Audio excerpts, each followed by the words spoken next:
Mana ishimwe. Namba umuntu azi ko iwabo atitirijwe n'ingeso mbi haganje, kubera ko utohera aho nyene uzi ko wagorewe, ukibohoza mu izina rya Yesu.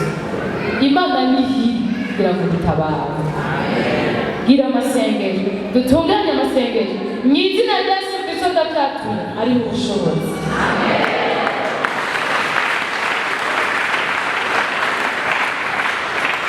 Tuvuye hano n'abariko barataha bazogenda bavuga ngo mvuye gusenga, ariko ubuzima uza kujamo urakubaza niba wari wasenze by'ukuri, kandi uraza kugaragaza ko umuntu yamye gusenga.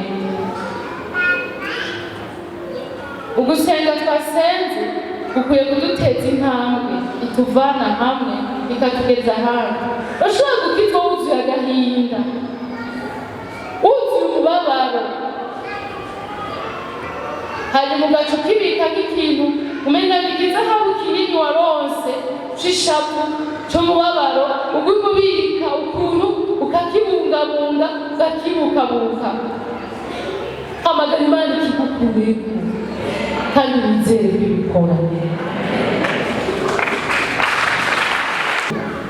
Mugabo arahantu indani mu mutima Imana ikuronderera amahoro. Arahantu indani mu mutima Imana ikuronderera umwidegemvyo. Arahantu indani mu mutima Imana ikuronderera ubuzima busagutse, tugisuma n'ikizanwa n'ikindi, atakukwiba n'ukwica n'ugutikiza ngo nanje jeho nanje kugira ngo zironke ubugingo kandi ngo ziburonke busagutse. Imana ihabwe icubahiro cyane. Ubu turi mu gihe coroshe aho Imana ari ivuga ngo nimuze musenge, udafise amahera naze muze murye kandi munywe ku buntu. Bienvenue sur la table, bingo karibu hano ku meza yanje. Ubu turi muri ico gihe Imana iriko irahamagara, vuga ngo hari ikindi gihe abantu bazohamagara bakavuga bati mwami twugururire, reka twarira kandi twanywera ku meza yawe, twugururire. Ngo niho nzobajinjiburira ndababwire ngo mvire uruhande mwabakora ibiziramuzi nigeze ndabameza. Akira amahirwe akaryo kagihari.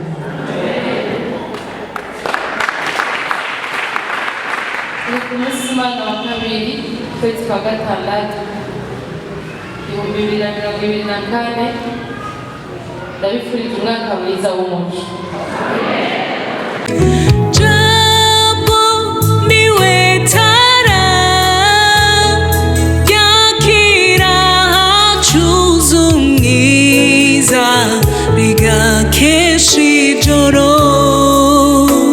ryo mu buzima bwanje.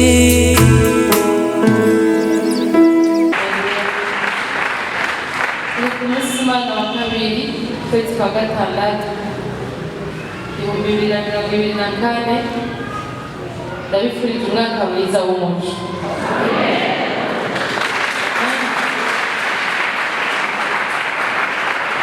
Haleluya. Umuco w'Imana twagabiwe tuwakire ugira kandi tuwugumemo. Ni ukuvuga umwaka ugira uhetse igice cawe, hazoba hasigaye igice kimwe kingana n'ico tugira duheze. Biradusaba kuba maso kugira ngo umwaka utubere ico Imana yateguye ko utubera. Burya iminsi irahera n'ingoga, Yesu adufashe cane.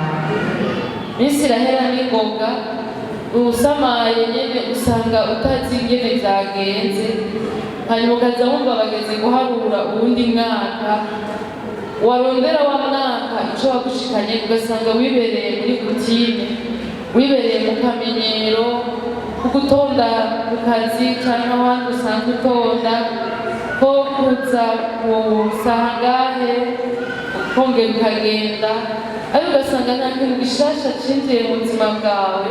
Bisigura ngo ntiwunguruje mu buzima bwawe, umeze nk'umwisirayeli mu bugaragwa yagumye azunguruka hahandi nyene. Imyaka irabahererako batubwira ngo bamaze imyaka 40 ahantu ngo bari kugenda indwi zibiri bakaba bashitse, mugabo baca baguma bahagenda imyaka 40. Muri iyo myaka 40 ikintu kinini yacabaye nuko abantu bose bari bafite imyaka 20 igihe batangura gutekeranya ubushobozi bw'Imana barahonye muri iyo myaka 40. Ico conyine cyariko kiraba. Hanyuma urunganwe utari rwaramenye ivyo Imana yakoze batoya, ab'Imana yase kujaniranya n'abase baba aribo bajabuka. Rero iyo myaka yo kuzunguruka ndayigereranya n'ingene umuntu ashobora kumara imyaka atashitse kuca Imana yamugombera, haba mu buzima bw'impemu, guhinduka kwacu, guhingurwa kwacu, haba mu bucuti dufitaniye n'Imana, kungene ubugenzi bwacu n'Imana bukura, haba mu kungene dukwiye kwerekana ubwiza bw'Imana aho tubaye, haba mu zo dukwiye kumariranira hagati yacu, haba mu kuberanira ingingo z'umubiri wa Kristo, haba mu kuba mu ngabire Imana iba yaratugereye muri mpemu yera kugira ngo tuzigenderemo n'umuhamagaro wayo. Ugasanga ntitwunguruza waja no mu buzima busanzwe zabindi abantu birukanka ko bukeye bwije bazindukira bakararamo, ugasanga naho nyene ntiwashitse aho Imana yakugombera. Turakeneye ukariha ubwenge kugira ngo dutuba abantu bagenda baratsindwa n'ingene baremerewe, ahubwo Imana idushoboze twisenze dushika aho yatugeneye mu izina rya Yesu.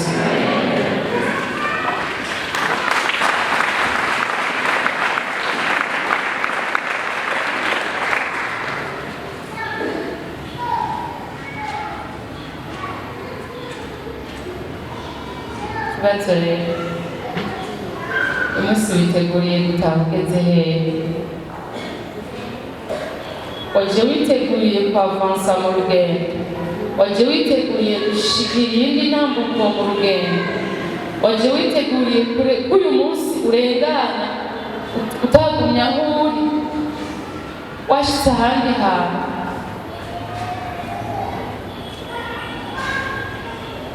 Namye nama ndaba kandi namye ndaba ibijanye no gukura kw'ibiterwa, ibijanye no gukura kw'abantu, ntubona umwanya biriko birakurirako, ntubona umwanya umwana akuriyeko, ariko arakura. Ariko uhagarike gatoya kumugaburira igiterwa, uhagarike gatoya kugiha amazi, ugishira ahantu hatagira umwavu. Ikigenzi cacu kirahari aho kironka vya bintu, kizokura hamwe bibaza ko bitaterewe rimwe.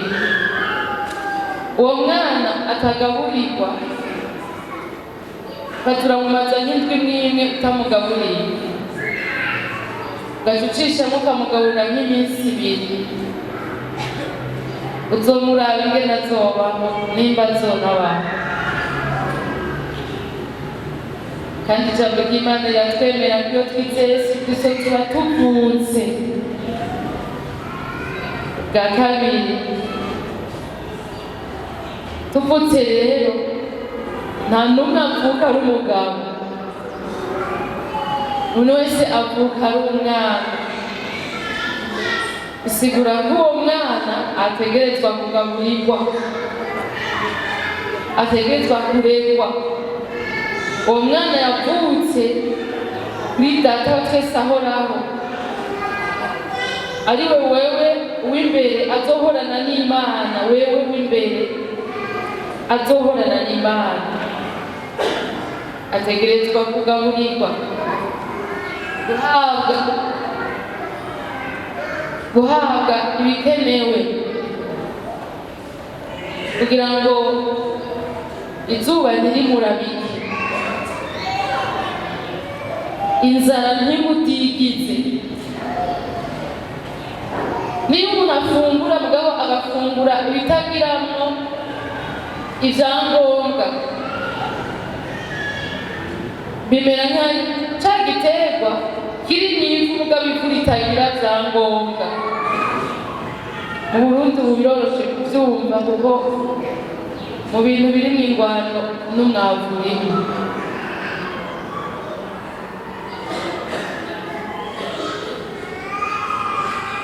Urashobora rero kuba mu bintu umenga uri mu vy'Imana mugabo bitagiramwo vyangombwa. Ni nko kuza mu gikorane utari kurumviriza, utiteza Imana. Ni nko kuja mu matazirano menshi y'imidundo n'amashi menshi mugabo utazi ivyo uriko uravuga, n'uwuriko urabwira utamwibuka neza. Iko ndagira inkebuzo itujana ku gice ca kabiri c'umwaka. Ndugu zangu, tunasikilizana hapa? Nanyumva neza? Yesu ashimwe.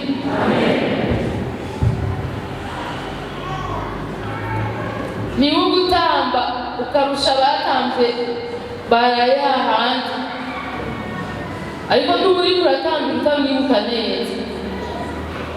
Uvyibuka neza yuko wariko uranatangira n'Imana, wajanye gusa n'ingoma bakuvugije.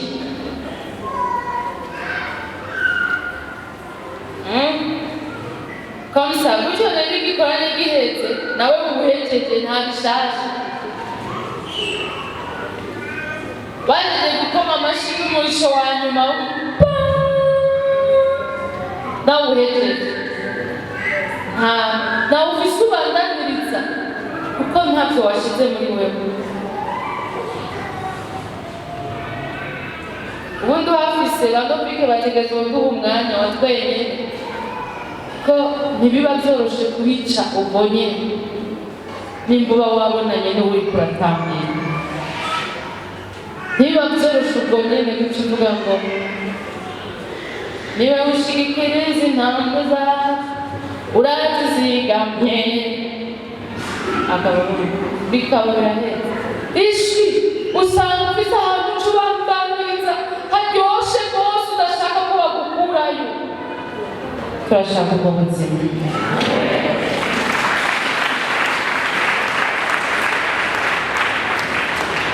Haleluya.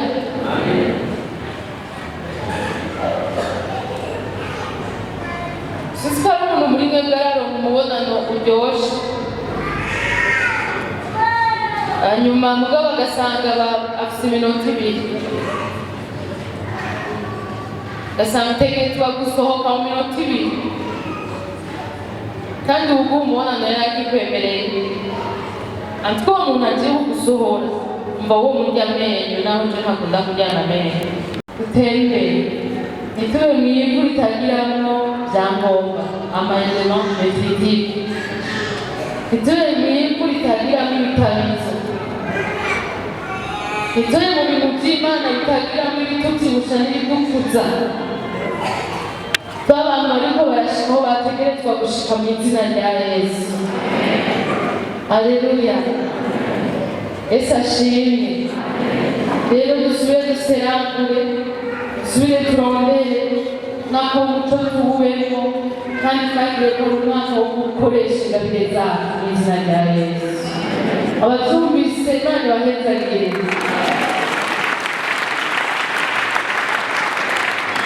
Bagusabe rero mwumvire, ube hasi usengere igice gisigaye cy'umwaka ku buzima bwawe n'urugendo rwawe bw'agakiza n'ubuzima bwawe bwa minsi yose. Abantu ngoye mwihangane, kandi ntutegerezwa guhaguruka wumva bikugoye guhaguruka woguma wicaye, ariko kwikunda naho ugahaguruka.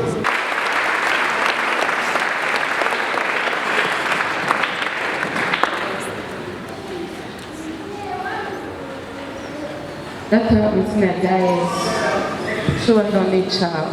Imana igira neza, Imana ihambaye, Imana itwemerera, Imana yadutegekanirije kugendana nawe, Imana yadutegekanirije kuganira nawe, kandi watwemereye ngo ntituzokwibana, nta nuko tutubaho nk'imfubyi, ariko ngo wowe nyene uzoza kuri twebwe ubane natwe. Ivyo niko biri, nubishimirwe yuko uri kumwe natwe, kandi batubwira ngo mutafise nta kintu mushobora, ariko turi kumwe murabishobora. Ukunda byinshi rwose, rero turaguha icyubahiro kuri uyu munsi mwiza, turaguha icyubahiro kuri uyu mwanya mwiza, turaguha icyubahiro wowe ushobora byose, turaguha icyubahiro wowe ugira neza, turaguha icyubahiro. Haleluya! Urakoze mpemu yera, urakoze kutugirira neza, urakoze kubana natwe, urakoze kuduha umunota ukurikirira isengesho usubira kongerwa mwami umugisha n'umuhezagiro w'uwagusenze. ubwo mwami bitatosa uwagusenze n'utagusenze, ariko uwagusenze uramwumva. banatubwiye muri twanasenga tuvuge tuti uturinde wa mubi. mwami data wa twese, nibyo uturinde wa mubi kuva ku munota tugiye gukurikira uyu nyene tubahagazeko. uturinde wa mubi kugira ngo mwami umunsi uhere, uturinde wa mubi kugira ngo mwami ukwezi guhere, uturinde wa mubi kugira ngo mwami amezi asigaye ahere kandi bihere neza. mwami urakoze, turakwizigiye, wowe urahambaye, wowe urakomeye. uturinde wa mubi kugira ngo mwami imyaka izokurikiriye utubimo izigende neza. turinde wa mubi nubwo ishimwe ryawe riri, nubwo icyubahiro cyawe kiri. uri Imana ikomeye, uri Imana igira neza, kandi turagushimira yuko wadutegekanirije ibyo muri wewe. turagushimira izuba ryawe rizoturasira kandi ribandanya kuturasira. turasenze kugira ngo mwami bwa buntu bwinshi watugirira, ya neza yawe watugirira, bya byiyumviro byiza watugirira biganze mu buzima bwacu, biganze mu miryango yacu, biganze mu ishengero ryawe, biganze aho tubaye. urakoze, turakwizigiye, uri Imana nziza, uri Imana ihambaye, kandi turasengeranira abafise uburemezi n'imitwaro bibaremereye mwami bigoye yuko bayambukana uruzi bariko baratabuka. wibature, wibakureko kugira ngo mwami bashobore kugenda itabacinyiza ngo barugwemo. uri Imana nziza, uri Imana ikomeye. turasengeraniye kugira ngo abari baremerewe imitwaro yabo ibaveko, babashe kwirukana batagira mwami ikibahagarika. nubwo ijambo ryawe ribivuga ngo mwinyambure ibibaremera byose, n'icyaha gikunda kubizingitirirako, kandi mushobore gusiganirwa ibyo mwashizwe imbere. ego ndatugira neza ganirwa ibyo yashizwe imbere. igihe cyiza kiraje kuri uyo mwami, nicyo gituma ndasenze kugira ngo mwami umutima urushe usohoke, umutima uruhutse uganze ubuntu bwawe bwinshi, abana bawe baruhuke. kandi mwami ukubaha kwacu kugwire, ukubaha kwacu kugwire. ndasengeye mwami bihe byiza, ndasengeye guheza umunsi umuntu aruhutse anezerewe yiginagura uko wamubereye Imana ku munsi. ndasenze guheza iyinga umuntu aruhutse anezerewe uko wamubereye Imana itamuta ibana nawe. ndasengeye guheza ukwezi umuntu anezerewe aruhutse kuko wamubereye Imana. ndasengeye guheza umwaka umuntu anezerewe aruhutse kuko wamubereye Imana. data uri Imana ikomeye, uri Imana igira neza.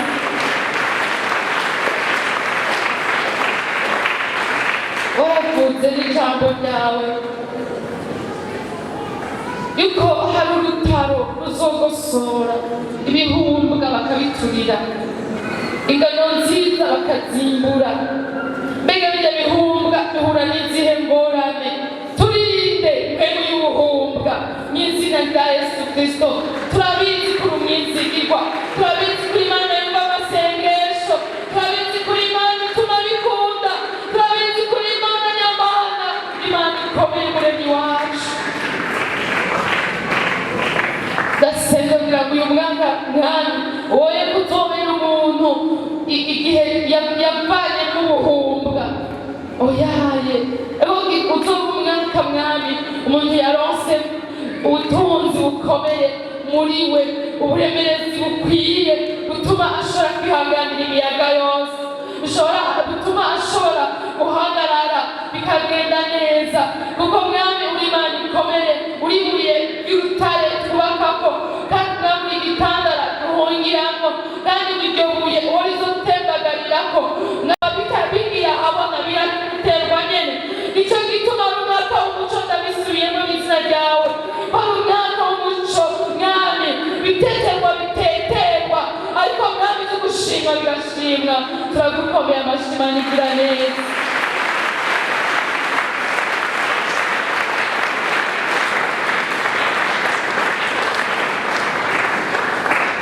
Kandi data wawuduhaye mu gihe isi nayo igwije umwiza muri yo. Nicyo gituma ndasenga umwe wese gufata mu minwe ry'atara no kurigendana, kugira ngo umwiza wo mu isi ntumubuze yaca, ntunamubuze gukora. Mw'ijoro ntibakora, ntibabona ibyo bakora, barasinzira, barahumaguza, ntibazi neza ingene vyogenda. Mbere mw'ijoro itiro rifata benshi, ariko twebwe turi abana b'umurango. Ndasengeye kuba maso, ndasengeye gukanura, ndasengeye kugendana nawe, ndasengeye kubona umuco mwinshi, uwo muco wugurura amaso yarahumye mu gihe cya Sawuli. Ndasengeye kuwubona, ndasengeye umuco mwinshi, ndasengeye kuwubona. Ibimeze nk'ibikaragashi bikoroke bive ku maso y'abantu bawe. Uko n'ukwezi kwa gatandatu, n'ukw'indwina, n'ukw'umunani, n'ukw'icenda, n'ukw'icumi, n'ukw'icumi na rimwe, n'ukw'icumi na kabiri, igihe cawe ciza kizogumana nawe.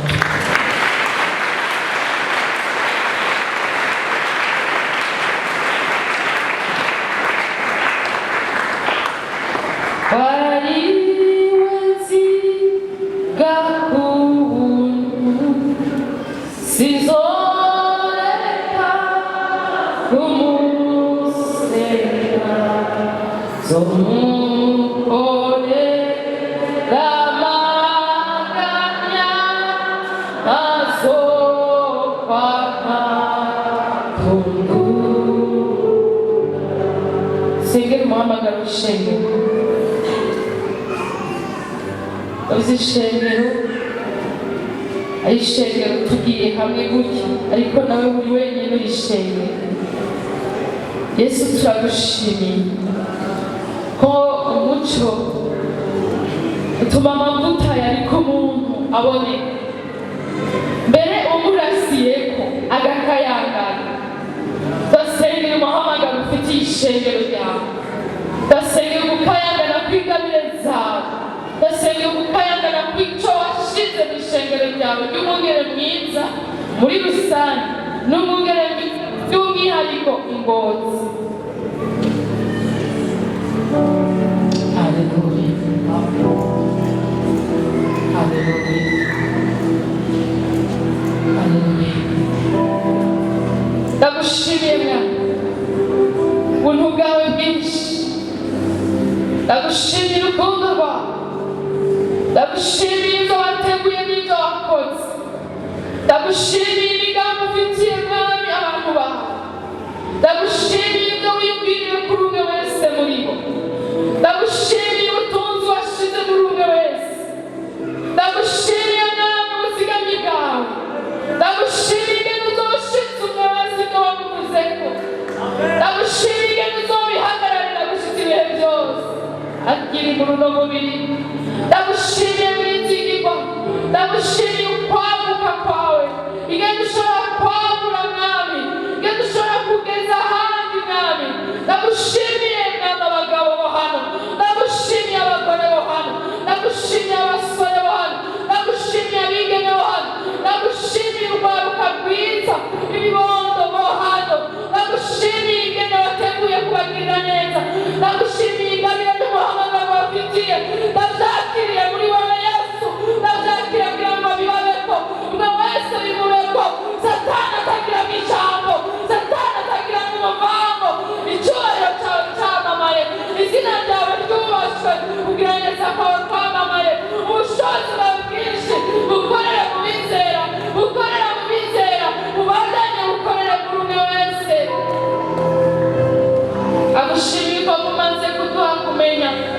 ndagushimira n'ibindi uzoduha kumenya. Ndasenze mwami mpemu kutigira n'ukuri n'izina rya Yesu Kristo.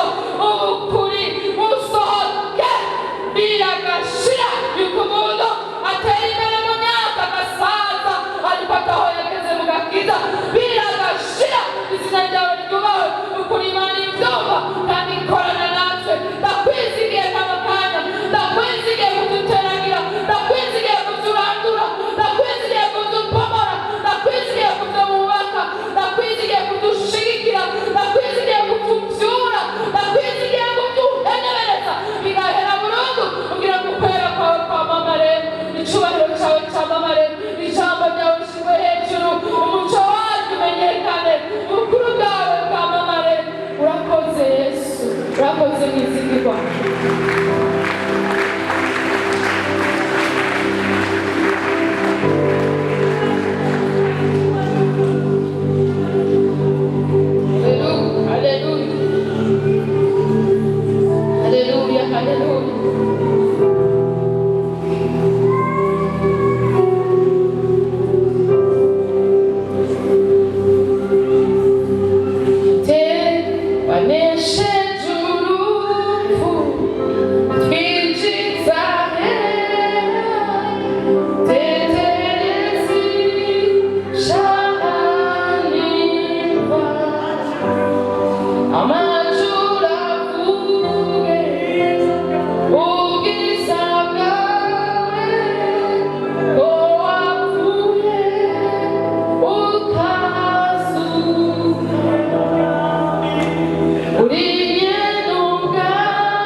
ashaka ubuzima bwo buhindutse. Umuntu akeneye impinduka mu muryango wiwe, hari umuntu akeneye impinduka mu ishengero, hari umuntu akeneye impinduka mu gihugu. Ndagenda mbwira ngo ntandi bizoca, senga wongere ukorane n'Imana.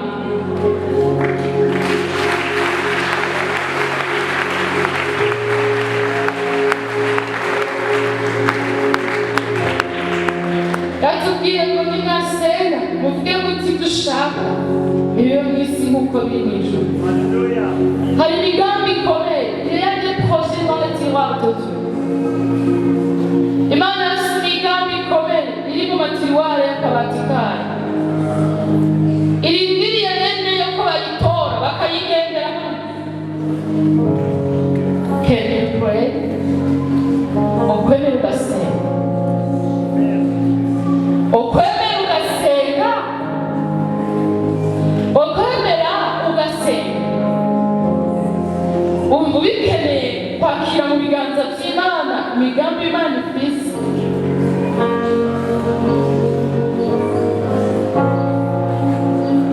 Gusenga no guca bugufi, gusenga no kumenya ngo ibinzi n'ibiki Imana izi byinshi kundusha, ndayikeneye rero ntibiganire nayo. Gusenga no kumenya ngo ibishoboye ibito Imana ifite ibirenze ibimbona niko ndashoboye, reka ndayegeye. Gusenga no kumenya ngo ntari kumwe nayo niba ndiko ndagira byomfana cyangwa bikaba bitazongera akamaro k'ibihe byose, reka ndayegere ngira inama. Gusenga no kumenya ngo jewe ndakeneye Imana mu buzima bwanje, kandi gusenga no kumenya ngo namba ndiho namba hari icangendeye neza na kimwe ni kubera Imana. Reka ndayegere ndayishimire matane nayo kuko ari Imana yagiriye neza.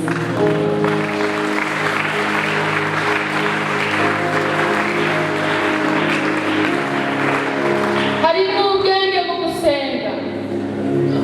Ni ukuri sinobangukana kandi sinabishaka gutukana, mugabo umuntu adafata umwanya wo kumva ubuzima bwiwe abuzirika ku Mana mu masengesho, naho yaba afise amadiplome manini cane, naho yaba yarashoboye kubaka ibikomeye biboneka mw'isi, ndemeza ko hariho ubwenge yabuze. Intango y'ubwenge no kubaha Uhoraho, kandi iyo niyo yavuze ngo muzoza musenge nanje nzobumva. Muzoza musenge, iyo niyo yavuze ngo musenge ubudahumeka. Iyo niyo yavuze ngo uragize Uhoraho urugendo rwawe nawe azobishize.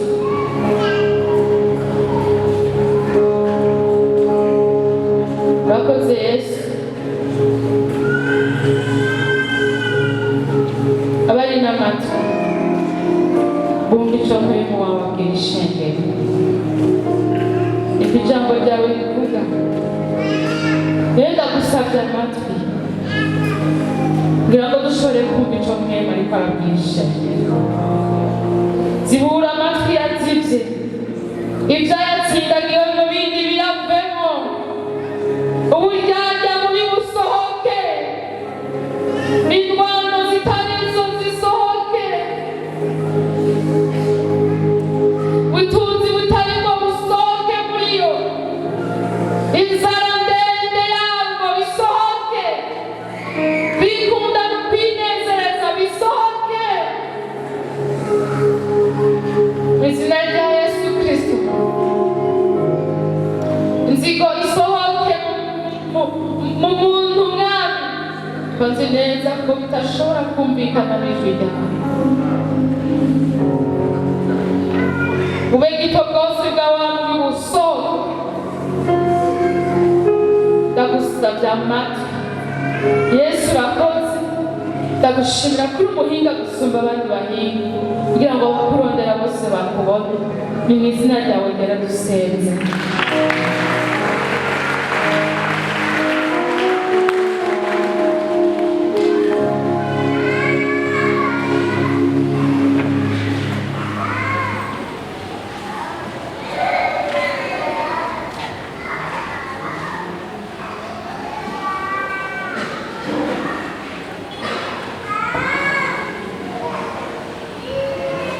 Amajambo yaze, amasengesho atishwe, igihe kibaye kirekire, Yesu niwe uzokwama uri ubutunzi ndondera, nta kintu cotandukanya nawe, kuko urampagije kandi uri vyose ndondera, hagati mu bibazo ni wewe mahoro yanje, umutima wanje utuma nibaza mbere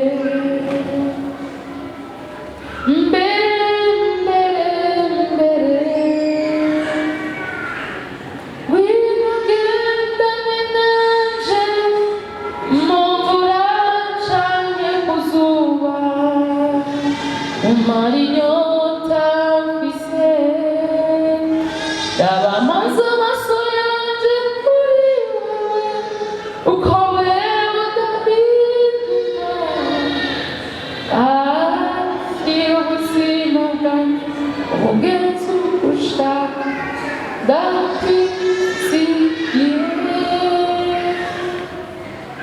kuko urampagije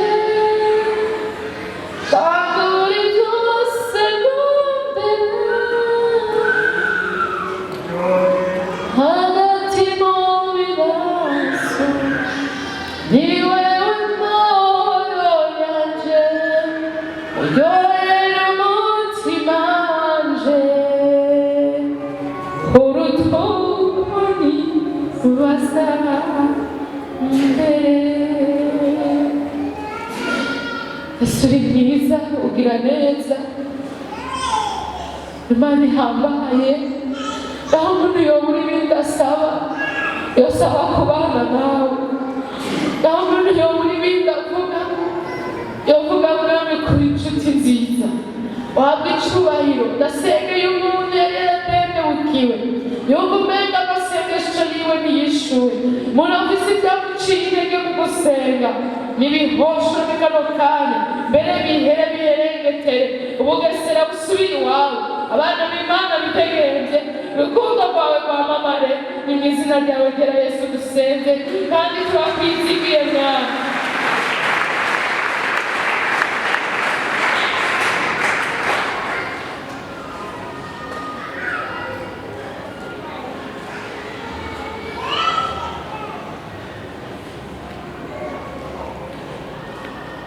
Umunsi yarese ijambo rivuga ngo dusenge, iryo jambo ry'umutwe,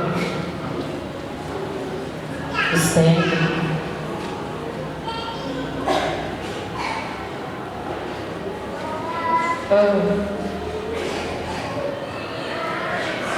Gusenga badushana ahantu hakomeye tutari gushika tudasenze. Iyo ufise umutima bene uwo, ubwenge rero burashimwa, mbere ukabona bushimirwa n'abataca umupfana. Birakomeye.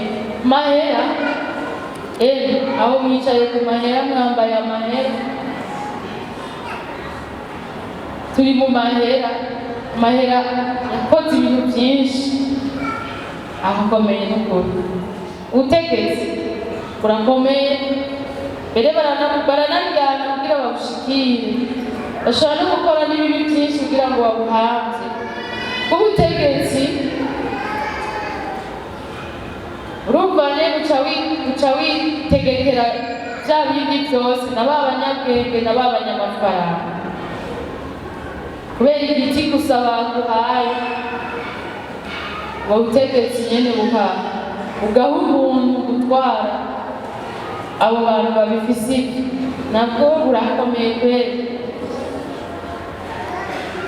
Ariko ivyo bintu bikomeye gute aho bitashitse ngo bigire ico bimara, ugusenga kurahashika.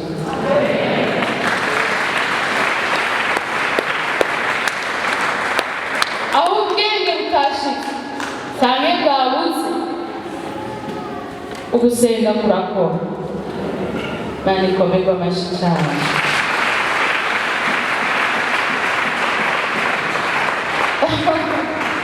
Bisanzwe ntabwo utari umutegetsi wari ukwiye gusenga, namba wikengera ku bwenge wari ukwiye gusenga,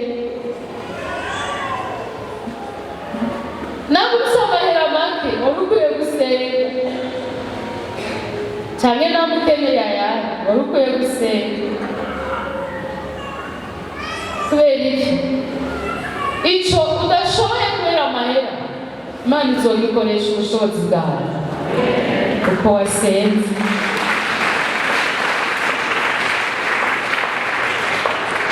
Sanzurure igitabo ca mbere c'Ingoma, igice caho ca kane.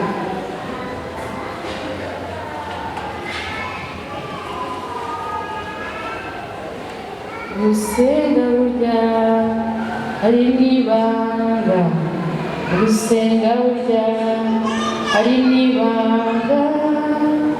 Erega mu gusenga tuvugana n'Imana, tuganira na Yesu, ijuru rigatabara. Amen. Umurongo wa 10, igitabo ca mbere c'Ingoma, igice ca kane, umurongo wa 10. Kamere kw'icenda. Yabesi yarusha icubahiro bene nyina, kandi nyina yamwise Yabesi kuko yavuze ati, namushikanye bingoye.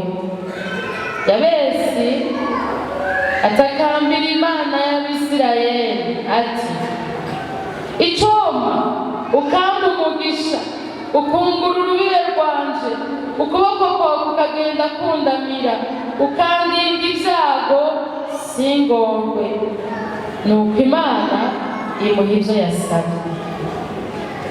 Iri ni ijambo ry'Imana. Aleluya.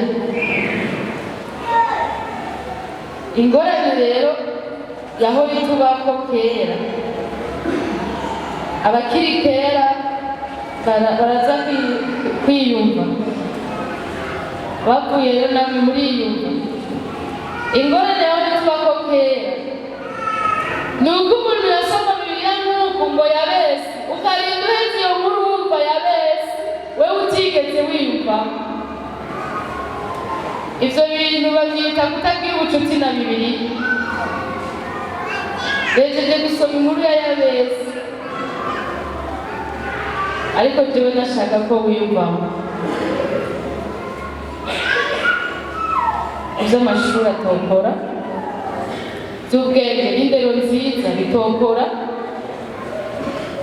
ivy'abavyeyi batokora, ivy'impanuro zabo bitoshikako, ivy'igihugu bitoshobora. Birahari mu Yesu.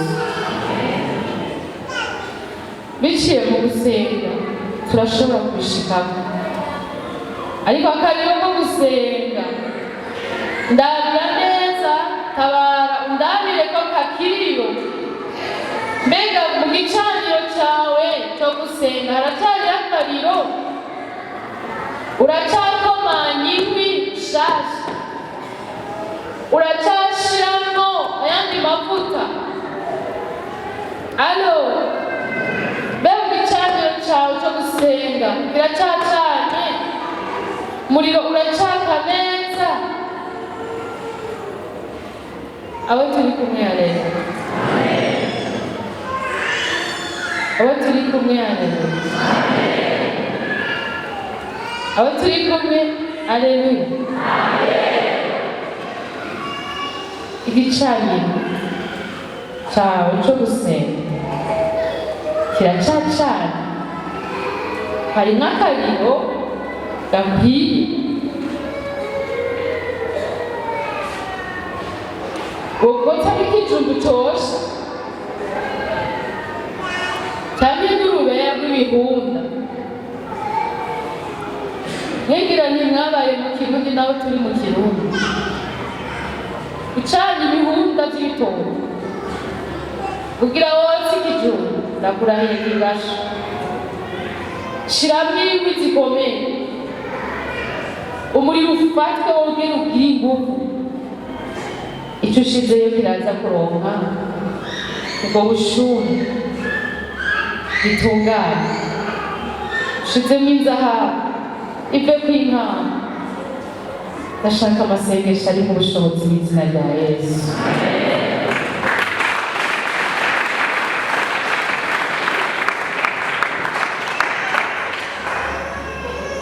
Aleluya. Yesu ashimwe. Mana ishimwe. Ndamaze kubona indoto, nkabonamwo inzoka. Hanyuma indoto rero zo mu gihe c'intege nke zikwerekana uri umunyantege nke nyene. Hanyuma iyo nzoka ikaba nyina nvyibushe cane, hanyuma mugabo ugaca kuyikubitisha agati kanyogomba gutya katagira ingufu, ukubita ntiyumve ko wanayikubise. Ugakubita ikanagusiga. Ndakagere apana nk'agati, ndagafate nk'umugongo w'umutoto wumye. Ndaba umugongo w'umutoto wumye, ukubitishe inzoka. Iraza gupfa iyo nzoka. Gira amasengesho ari mu bushobozi bw'izina rya Yesu.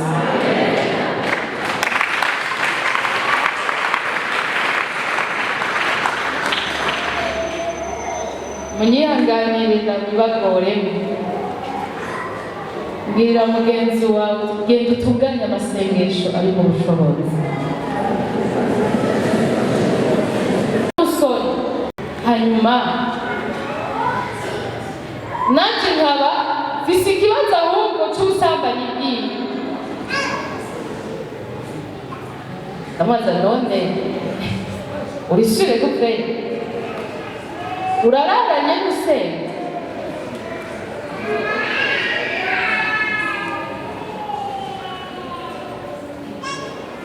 Bantu b'Imana, iyo dusenze mu by'ukuri Imana ni ibiri.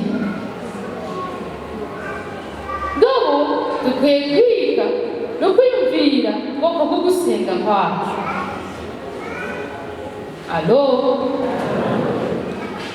Mana ishimwe. Namba umuntu azi ko iwabo atitirijwe n'ingeso mbi haganje, kubera ko utohera aho nyene uzi ko wagorewe, ukibohoza mu izina rya Yesu. Imana ni hiri kugira ngo dutabare.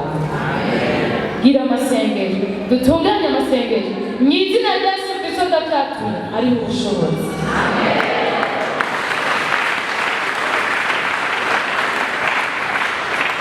Tuvuye hano n'abariko barataha bazogenda bavuga ngo mvuye gusenga, ariko ubuzima uza kujamo urakubaza niba wari wasenze by'ukuri, kandi uraza kugaragaza ko umuntu yamye gusenga.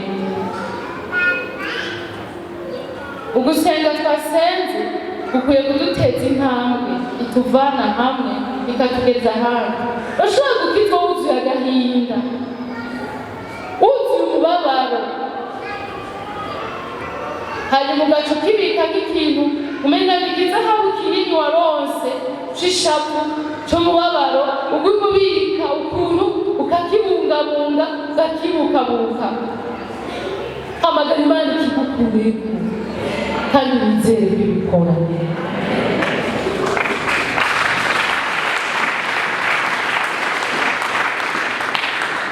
Nawe twokoma amashyi turi benshi canke bake, ndabizi ko abantu bafise umubabaro muri ino sari benshi, kandi ndabizi ko abantu bawutereye hasi ari bake.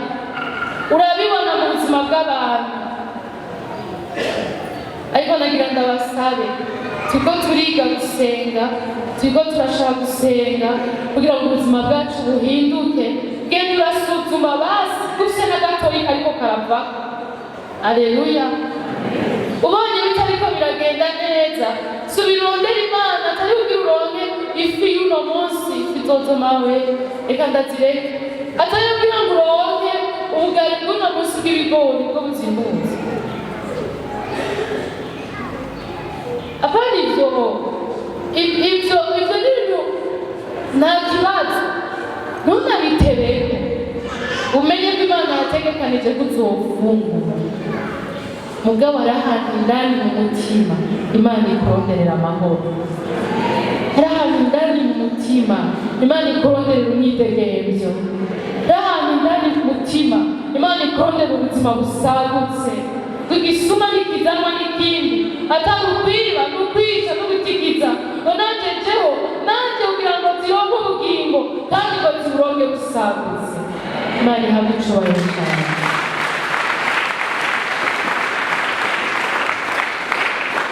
Haleluya. Yesu ashimwe cyane. Gusenga birafise ibintu byinshi bidufasha, mugabo jewe nagira mvuge kimwe, mugabo kimwe kirimo bitatu. Gusenga biraduha kumenya amahirwe dufise. Alo,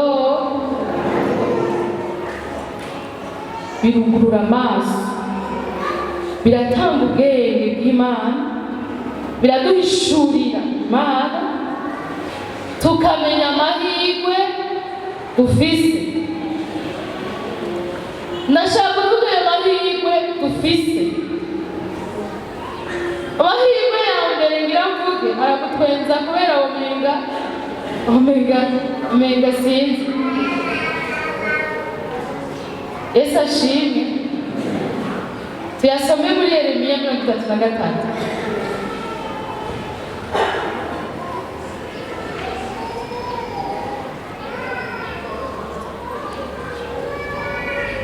umurongo wa gatatu. Ati mpamagara nanjye ndakwitaba, nkwereke ibihambaye n'ibyikinze ibyo utari bwamenye. Imana ishimwe cyane. Aleluya. Amahirwe tubonamo hano niwasenga Imana irakwitaba. Haleluya. Imana ishimwe. Nibaza ko mutabyumvise, jewe nari kuvuga uruhamenye rusara, bimviriye ko aho nza guhamagarira aza kunyitaba. Reka rero urabyumvise, najya kuba umukuru w'igihugu wenyine yobwira tuze kunterefona sinurana ntabigitse.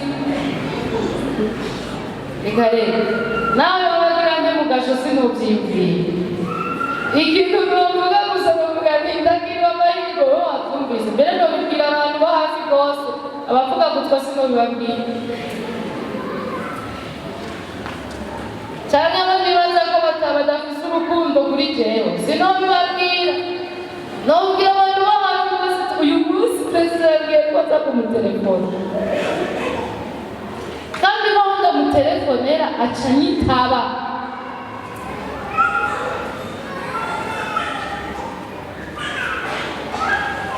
Mpamagara nanje ndakwitaba.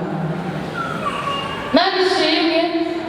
None rero ikibazo, reka nta telefone, nta gutelefone uranyitaba.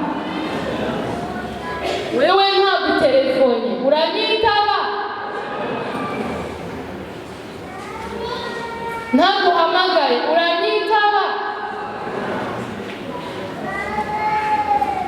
Yesu adufashe cyane. Yesu adufashe cyane. Hariyo amahirwe utaronka kuko utasenze, ariko ayo mahirwe arakubikiwe niwasenga. Aleluya. N'amahirwe yo kwitabwa n'Imana.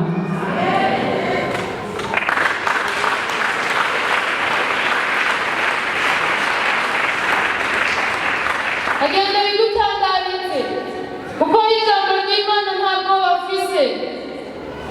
Ndabigutangarize nti niwahamagara Imana iraza kukwitaba.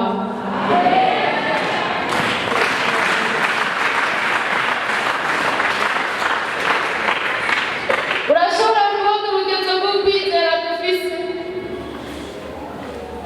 Bamwe bariko baravyandika, abandi bariko barakoma amashyi.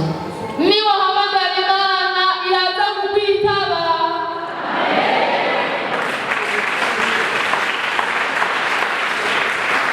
Iryo ni ijambo ry'Imana. Mpamagara nanje. Amen. Sanzurura hanyene muri Yeremiya 29 11 kugeza ku 13. Kuko tuvyiyumviro bimvira ko nije uhoraho mbikuze, bari ivyiyumviro vy'amahoro atari ivy'ivyago, kugira ngo mbahe ivyizigiro vy'umwiherezo ryanyu. Kandi muzonyambaza, muzoza musenge nanje nzobumva. Muzondondera kandi muzombona, nimwandondetse umutima wanyu wose. Imana ihabwe icubahiro.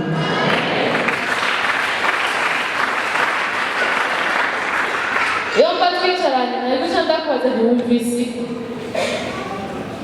Wumvise iki? Ibyo dusomye wumvise iki? Haleluya.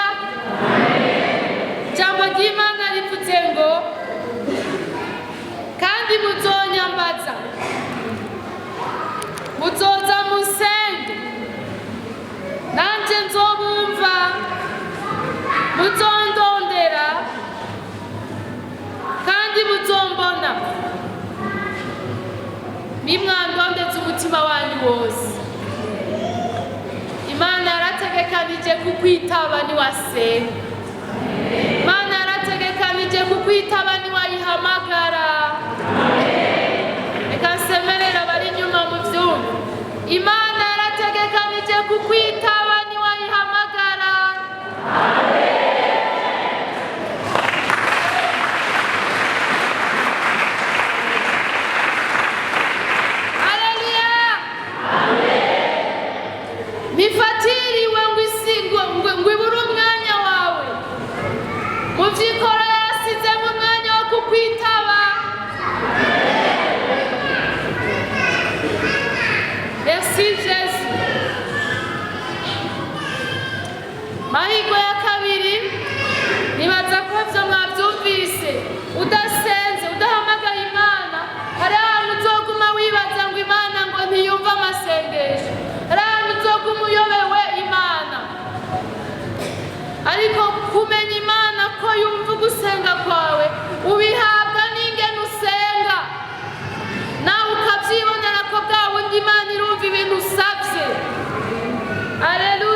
kumenya ibyo gusenga duheza nagusabye wewe nyene usenge kubera ndabizi Imana ntigira ikinubwe mu mwanya dusenga wo kwibaza ngo yumva jewe jenyene kandi ndabizi kwiyumva ariko ndakeneye kubimenya ko nawe kumva nicyo gituma ndagusigira umwanya kugira ngo nawe utuzi uyibarire kandi bigize seriye urabibona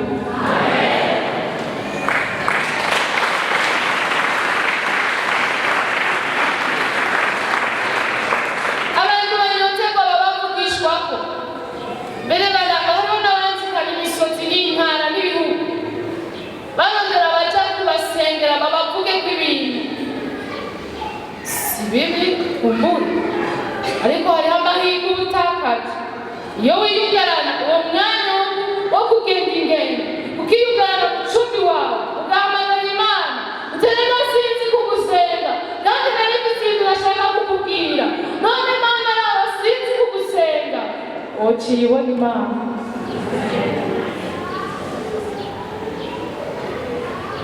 kuko yo nyene nyibuke ntidusenga uko dushaka dusenga uko Imana iduha gusenga usenze uko ushaka urashobora kutigera wishurwa mugabo usenze urekere umutima wawe Imana kugira ngo ikurongo bimwe gusenga uzomara amahanga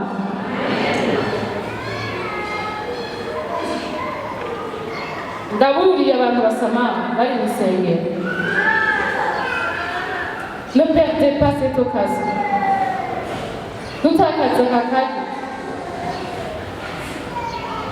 ubuzima bwawe burashobora guhinduka neza rwose haleluya gusenga ni kwiza abantu b'Imana fata umwanya wo kuganira n'Imana fata umwanya wo kubwira Imana ingene wiyumva fata umwanya wo kwitega Imana ikivuga ku buzima bwawe bizohindura ubuzima bwawe amahirwe ya kabiri dushikanako ni ugucudikana Imana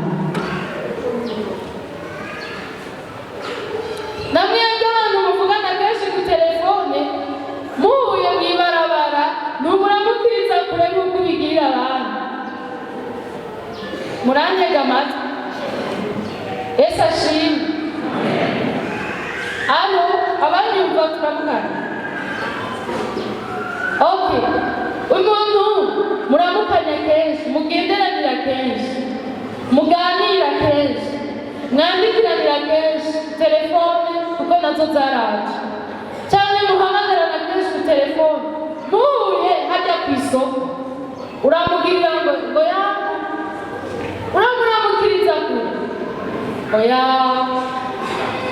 oya kwe jewe ndabizi ntiwobigira uko ahubwo wumva uronse ubugumbira wumva uronse ubuzi ko muzinanye wumva uronse uramutsa wumva uronse uwo wegera kandi nawe yumva aronse uwo yegera Imana mutaganira kenshi murashobora kuza murapeperanira nipepeye hapa mie ndiye Mungu nipepeye kadogo wapi gosiko kucutika abana b'Imana ubuse kuzogushikana ahantu mucutikana Imana nari kubivuga byagutse Yesu adufashe cyane Mefibosheti igitabo ca kabiri ca Samweli igice c'icenda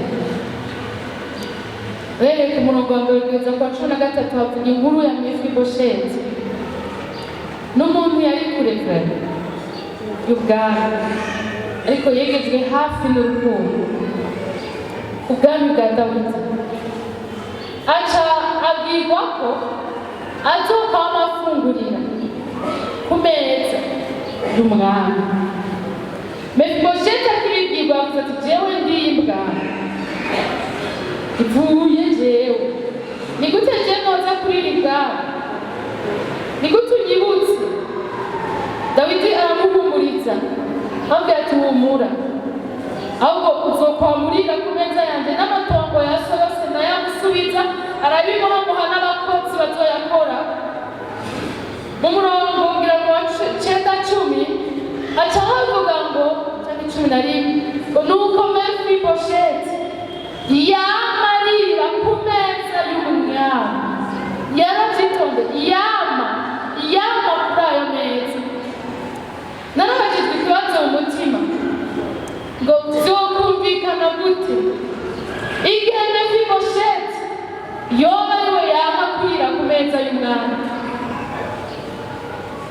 Wovuga kwiki Mefibosheti umutama turi abana yahora avuga umuntu akengereye ngo punyuru sembe. Mefibosheti punyuru sembe umuntu akengeretse we nyene yivuga ko ari imbwa. Vyokumvikana gute hamwe yokwima amahirwe yahawe y'ukurira ku meza y'umwami, hanyuma bakamusanga umunsi umwe yavuze ati navyo ngaho wigeze iwawe niki, akabikengera.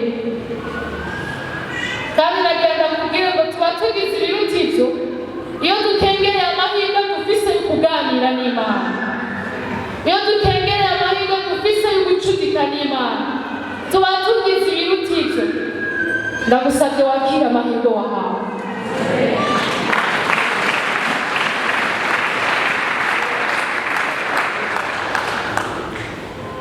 Hari amajambo ateye ubwoba ntibavuga no kuyasoma cane.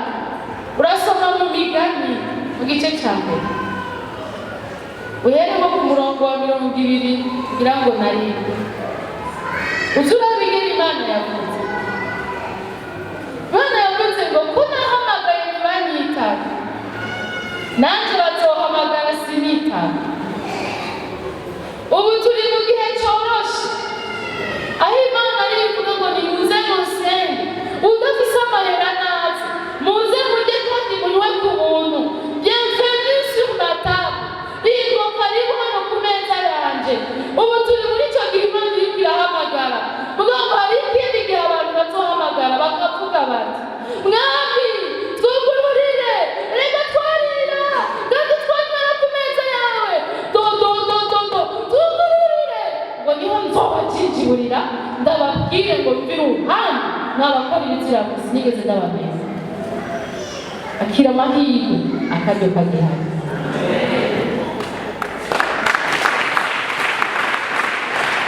Ugusenga waba ubyaririmbye umuntu adasenga wese yama mu vyaha vyiwe.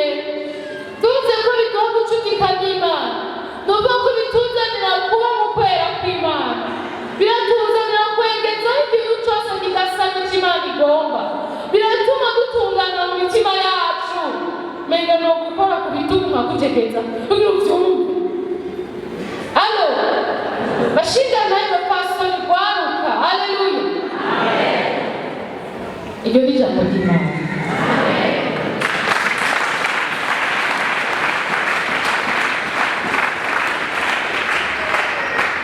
Uko gucudika n'Imana biraba mu rukundo, birabamwo umwitozo mwiza wo guhinduka. Haleluya, wo gucudika n'Imana birabamwo kugenda dusa nayo kubera usaba mwiza mugasa.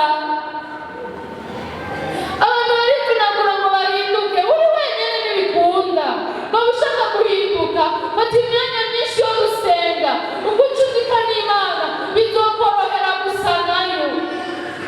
Hari abantu dukeneye guhinduka, abakeneye guhinduka. Haleluya, ntituzohinduka dusa n'abantu, dushaka guhinduka dusa n'Imana. Imana ibishimirwa. Amahirwe ya nyuma amahirwe ya gatatu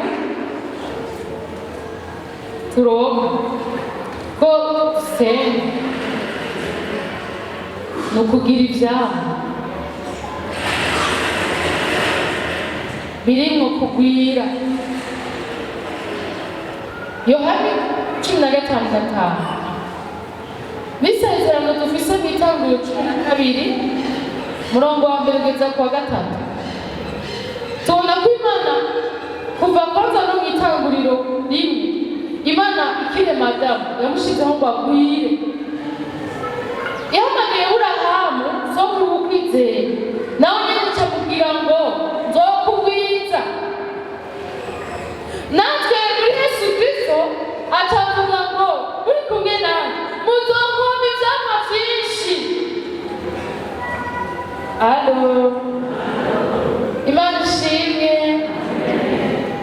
namba uri Dieudonné urakeneye kuvamo abadiyedone benshi bizera Imana nkawe bubaha Imana nkawe. Wa munsi wabashikanye benshi kugororoka bazokwakaka nk'inyenyeri.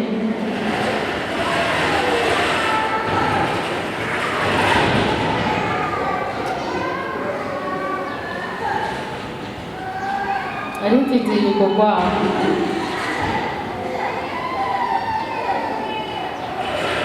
Mana ishimwe.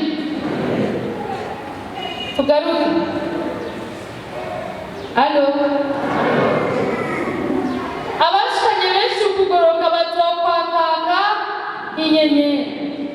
Ayo n'amahirwe duhabwa no gusenga. Nukuri udasenga biragoye. Reka gusenga ni ukwicomeka ku giti guhagazeko. Wewe uri ishami hanyuma iryo shami rigumizwa kuri ico giti nyeneryo rihagumizwa n'ubwo buzima bwo gucudika n'Imana. Ugusenga rero niko kudushikana aho dushobora guhinduka abagira ivyamwa kuko uri wenyene ntaco woshobora.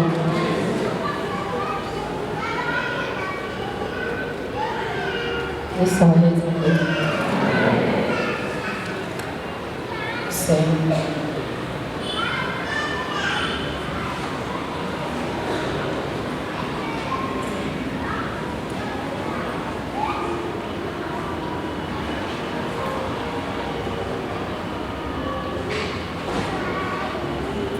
Byari kugenda gute iyo utasenga ngo ukizwe, utagira isengesho ryo kwakira Yesu? Byari kugenda gute Yesu atasenga mu itongo ry'i Getsemani? Byari kugenda gute? Hariho n'ibindi bintu bitazokunda nitutasenga. Namba uronkeshwa agakiza nuko usenze, hariho n'ibindi bintu bitazoshikako udasenze. Ariko kandi namba Yesu yashoboye kwihanganira urupfu rwo ku musaraba kubera yasenze, nawe uzoca mu ruzi ntuzogutwara, uce mu muriro ntuguturire, urengane mu isi amahoro, utahe nk'umuhizi avuye mu isi.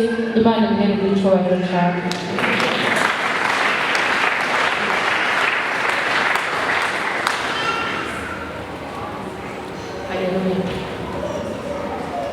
Duce bugufi senga. Mbega urafitaniye ubucuti n'Imana? Mbega Imana hari isezerano mufitaniye? Mbega wumva wowe unyotewe kuri inshuti yawe, wumva ushaka nawe agakiza kagushoboze kugira ubwo buzima bwo gusenga, aho urashaka gukwiza ikiganza tugufashe gusenga. Umugwi wa kabiri, mbega ufise ibintu bikugoye mu buzima ushaka gusengera, ntiwubaho gusenge, Imana yiteguye gukumva. Iyo dusenze tutizeye tuba tumeze nk'umuntu avuze ingoma atacivuze, ariko dusenze twizeye Yesu yavuze ngo azobikora bijya turiko turasaba. Umugwi wa gatatu, ubuzima bwawe bwo gusenga minsi yose wumva ukeneye ingufu zindi butameze neza, wumva butari ku rugero rwiza, hera kuri ico usaba Imana ubuzima bwawe bwo gusenga bwa minsi yose ubuzima nyabwo, usaba utugufu two gutunganya ya masengesho ari mu bushobozi. Yesu abahezagira cane. Turashobora kuzobandanya ikindi gihe, ariko uzokwama wumva Imana igutera intege, uzokwama wumva Imana igutera intege yuko ukwiye kuyegera, kandi niwayegera ibyawe bizogenda neza. Reka twunamike amaso dusenge. Hari umuntu ashaka kwakira agakiza, turagutumiye mu izina rya Yesu, ukirize ikiganza tukubone, tugufashe gusenga. Wakire Yesu. Hamwe woba wifuza agakiza k'Imana, ugomba kubabarirwa, ugomba guha Yesu ubuzima bwawe, ugomba gutanga ubuzima bushasha. Nimba urimo ubikeneye, woduze ikiganza tugufashe ugire intango nshasha y'ubuzima bwawe. Aho uri musamara, ukirize ikiganza tugufashe gusenga. Wakire Yesu, muragize ubuzima bwawe. Ukirize ikiganza cyawe mu izina rya Yesu, ubabarirwe, izina ryawe ryandikwe mu gitabo cy'ubugingo. Imana ishimirwe ko yaduhaye uko guhitamo, umuntu akabihitamo abikunze. Umugwi wa kabiri ni wa muntu avuga ati genda si ikibazo, singira ndagisengera, ahubwo tugira dusenge ushobore kuzogisengera. Bifite akamaro gusura. Abantu bavuga bati jewe ubuzima bwanjye bwo gusenga bwa minsi yose buratosekaye, ntibumeze neza, sifise inguvu za culte personnelle, sifise inguvu zo gufata imyanya yanje yo gusenga. Ni ukuri hamagara Imana irakumva, maze uronke aya mahirwe yo kubona Imana yumva ivyo usenga, uronke aya mahirwe yo gucudika nayo, uronke aya mahirwe yo kuba umuntu afise ivyamwa mu buzima bwiwe, ivyamwa vy'Imana. Dusengere hamwe. Mwami Yesu, ndagushimiye waduhaye umunsi mwiza n'akanya kugira ngo dusenze bitugendere neza. Urakoze kuduha kumva ijambo ryawe, urakoze ukuntu n'imbabazi zawe. None Yesu, ndasengeye umuntu wese wumva afise Mwami ikibazo kimugoye, akeneye ingufu zo kugisengera, hano kanya usuke kubwo buntu bwo gushobora kuza imbere yawe kugira ngo wenyine amenye kwikorera umutwaro akawushikana imbere yawe. Kandi ndasengeye umuntu ubucuti bwiwe nawe, kukubana nawe ku munsi ku munsi, yumva akeneye izindi ngufu bimeze nka cya gicaniro kitagira nk'umubiri ukwiye, yumva akeneye Mwami ubuzima bwe bwo gusenga bunagurwa, busubizwamo ingufu umunsi ku munsi. Yesu, ubuntu bwawe bwinshi buduhe ako gakiza, kadusukire ubwo bushobozi, kadusukire uwo mwete, kadusukire iyo fevere, kadusukire iryo kanguro. Ni mu izina ryawe ryera Yesu Kristo tubisenze, amen.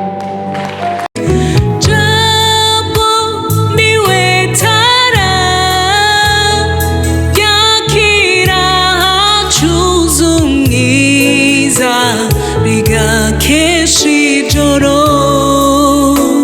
ryo mu buzima bwanje.